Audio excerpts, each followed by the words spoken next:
今日はベネトンの B192 です。1992年の車なんですけど、ここからベネトンは上昇気流に乗ってくっていうか強いチームになっていくんですけど、どうして強くなっていったのかっていうのが92年のチームの状態から結構わかるんで、マシンを紹介しながら見ていきたいと思います。優秀な頭脳が集結。これから F1 界で大活躍するスタッフがベネトンに勢揃い。まずロリー・バーンですね、デザイナー。この人が車のデザインとか空力を決めるんですけど、ご存知の方も多いと思いますけど、この後ロリー・バーンの作った車でシューマッハは94、95とチャンピオン取りますし、フェラーリにね、移籍してもチャンピオン何回も取りますから、もう超優秀なデザイナーです。ロス・ブラウン。テクニカルディレクターです。この92年は、ロリー・バーンと一緒に車も作るし、あとね、ロス・ブラウンの主な仕事は、ピットインの作戦を立てたり、現場で実際に戦う指揮を取るというか、そういう人ですね。この人も、後でシューマッハとチャンピオン取るし、フェラーリで一緒に組みますね。で、トム・オーキンショー。この人はエンジニアリングディレクターなんですが、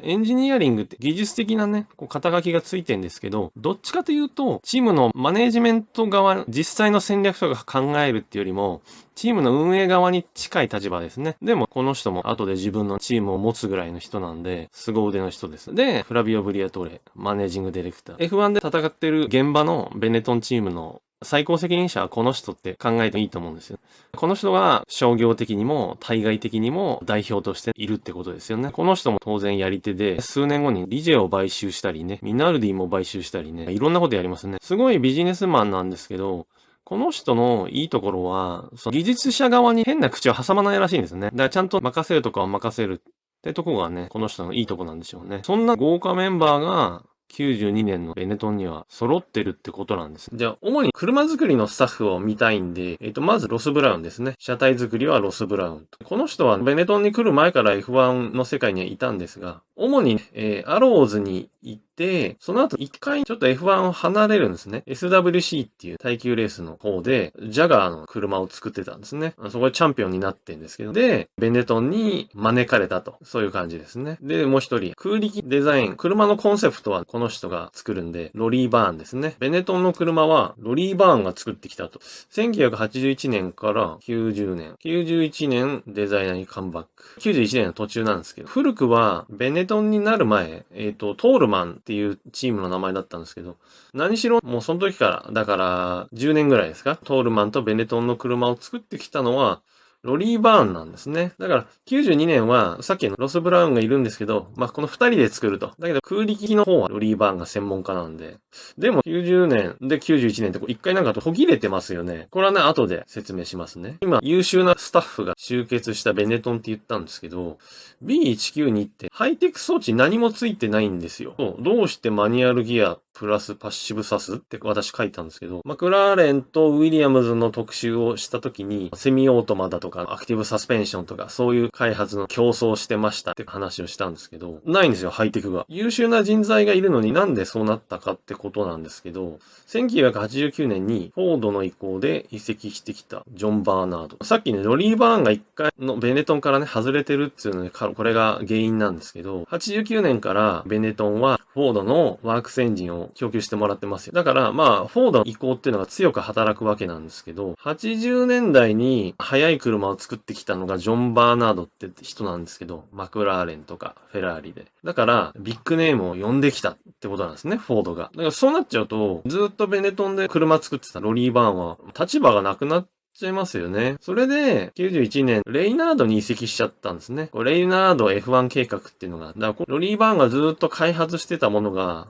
途絶えちゃったんです。なんですけど、その91年の途中、半ばぐらいに、ジョン・バーナードね、辞めちゃうんですよ。フォードが連れてきたのに、フォードと揉めて辞めたみたいなんですよ。どうして辞めたって明らかにされてないんだけど、そういうことらしいんですよね。でもそうすると、車作る人いなくなっちゃいますよね。で、これが91年のね、半ば頃の話なんですが、翌年の車作りは時間がなかったと。で、ロス・ブラウンは91年から加入してますが、ロリー・バーンはね、91年8月に帰ってきたんです。さっき言ったね、レイナードの F1 計画っていうのが中止、になって、バーナードもいなくなっちゃったんで、ベネトンに帰ってきてくれってことで帰ってきたんだけど、91年8月ですよね。92年の車を準備するわけなんで、あんまり時間がないわけなんです。そこで、ロス・ブラウンが、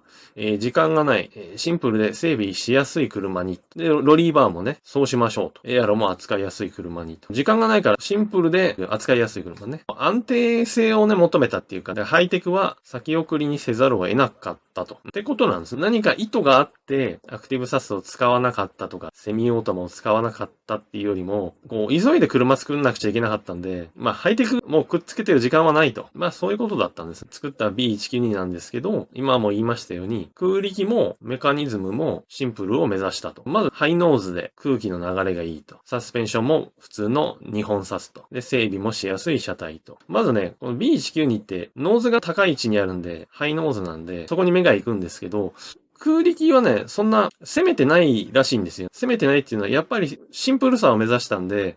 扱いやすさを考慮した空力らしいんですね。だからハイノーズもなんか特別なものに見えんだけど、これは空気の流れも良くて、ウィングも大きくて、非常に扱いやすいものなんですね。サスペンションも普通の2本サス。これもちょっとマニアックな話なんですけど、前年 B191 って車だったんですけど、1本サスだったんですね。モノショックで。扱いづらいし、整備しづらいしっていう。そういうところもロス・ブラウンとロリー・バーンが戻したんですね。とにかく変な癖をなくそうっていうことで、不確定な要素をなくすって言えばいいのかな。で、整備もしやすい車体と。これもね、心がけて設計したらしいんですね。このサスペンション周りの写真見ただけでも、なんか整備しやすそうって見えますよ。こうごちゃごちゃしてなくてね、割とスペースがあって。ハイノーズが F1 のスタンダードにと、近代 F1 マシンの基礎を作ったライバルのエイドリアン・ニューウェイも採用と。ベネトンがこの92年に初めて採用したね、ハイノーズの形なんですけどね。結局これがね、今後、その後の F1 のもうスタンダードになっていくんです。ロリー・バーン唯一のライバルと言っていい、エイドリアン・ニューウェイでさえ採用したんです。これ写真その後何年後かの F1 マシン、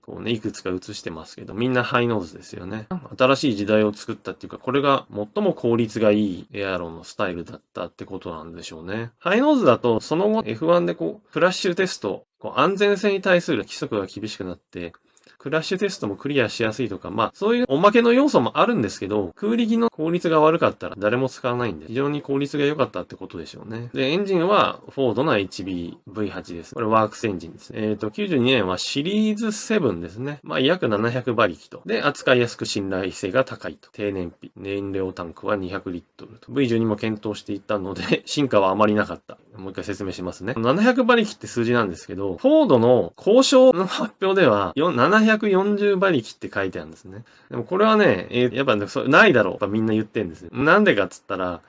あくまでね、交渉発表された数字の比較とはいえ、ルノーが、760馬力ですよね。それと20馬力しか差がないなんてありえないだろうっていう。だから、ワークス同士なんで面目があるんで、高めに書いたのかな。実際のトップスピードの違いとかから見ると、多分いいとか700馬力ぐらいだろうと。なんですけど、このエンジンは最高出力っていうよりも、この次から書いているように、使いやすくて信頼性が高いとか、低燃費ってここが重要だと思うんで、燃料タンクはこれマックスで200リットルなんですね。マクラーレンのとこでも燃料が重いと大変って話しましたけど、マクラーレンはタンクが230リットルぐらいだったかな。実際に220リッターぐらい積んだりしてたわけなんですけど、ベネトンはタンクが200リットルで、実際積むのは180リットルとか170リットルとかなんで、そこがこのエンジンの利点ですよね。ちなみに92年当時はフォード V12 をかなり真剣に検討してたんですね。だから、この V8 はちょっとね、おざなりではあったんですよね。でも結局ね、V12 使わなかったんで、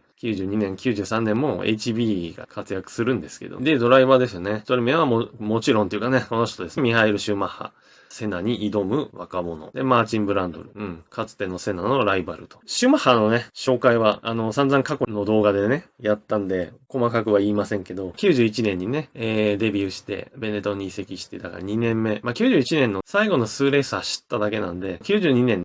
F1 のことが分かってきて、本気でスタートできるぞって感じでしょうね。で、ブランドルは、この時でもちょっとベテラン気味なんですけど、でもね、もともとはね、F3 時代、セナのライバルだったんですよね。だけど、あんまりいいチームっていうかね、いいマシンに恵まれてなくて、やっとトップチームの車に乗れたって感じです。結果に言っちゃいますけど、良かったんです。すべてのレースでポイント獲得、コンストラクター3位と。シューマッハはランキング3位で、セナを任しちゃったんですね。ウィリアムズの2人の次にシューマッハが来たと。で、優勝1回、初優勝してます。で、ブランドルはランキングで言うと6位なんですね。だけど、本当はもうちょっと良かった気がするんですよ。運がなかったレースとかあって、チームとしてはね、改めてもう一回言いますと、合計91点でランキング3位と。で、ちなみに B192 は第4戦から走ってますね。123戦は191の改良型を使ってました。だからシンプルでアクティブサスも何もついてない車だったんだけど、速かったんですね。はい。